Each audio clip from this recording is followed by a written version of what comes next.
બેહી જાઓ, મારો પગ કામ નથી. હા, બેહી જાઓ, નીચે બેહી જાઓ ભાઈ.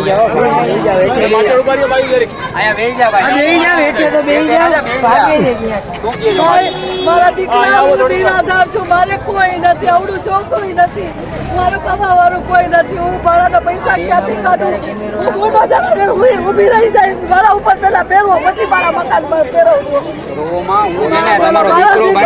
હું તમારો દીકરો બની અને તમારી પેલા બુલડોઝર પાછળ હું જેને સુઈ જાય અને આપણે લાલ બંગલે ધરણા કરશી. અને મારા દીકરા હું ગાંધીનગર કે ટિકિટ ભાડા ક્યાંથી કાઢવા? હું નકર ગાંધીનગર અમે લઈ જશે. અમે 50% સરકાર આપે તો અમે રિનોવેશન કરવા તૈયાર છીએ, પણ તો પણ સરકાર સમય પણ નથી આપતી અને આ વાતને સાંભળતી પણ નથી. એટલે ક્યાંક ને ક્યાંક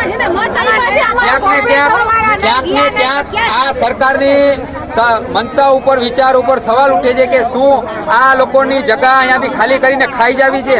શું કામ કે જગાના ભાવ અત્યારે વધી ગયા છે, એટલે આ પણ કારણ હોઈ શકે કે જગાના ભાવ વધી ગયા છે. આ બધુંય દેવા તૈયાર છે તો પણ તાનાશાહી અને અંગ્રેજ શાસન ચલાવી અને આ લોકો ઉપર જુલ્મ કરી અને મકાન પાડવાનું કારણ શું?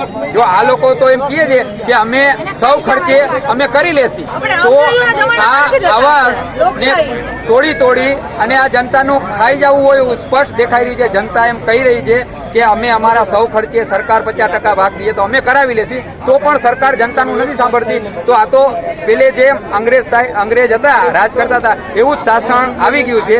અને ભલે આવી ગયું પણ અત્યારની આ બધી ઝાંસીની રાણી થઈ અને બાયું લડવા તૈયાર છે, જે પણ સરકાર છે એની સામે. અને અમે જણ બાયુના સાથે લડવા તૈયાર છીએ. આ શાસન સામે જો પ્રજાનો નહીં સાંભળે તો અમે લડશી અને ગાંધીવાદી સોચ ઉપર જઈ અને અમે ધરણા કરશી, અનશન કરશી અને આંદોલન કરશી. અમે અમારા ઘર માટે, અમારા હક માટે અમે લડશી અને અમારા બચ્ચાઓ પણ લડશે. આ અમારો નારો છે, ઇન્કલાબ ઇન્કલાબ ઇન્કલાબ. हमारी मांगे पूरी करो, हमारी मांगे पूरी करो, हमारी मांगे पूरी करो. इनकलाब इनकलाब. हमें जय हिंद जय भारत. हाँ बोलो. लियो लियो.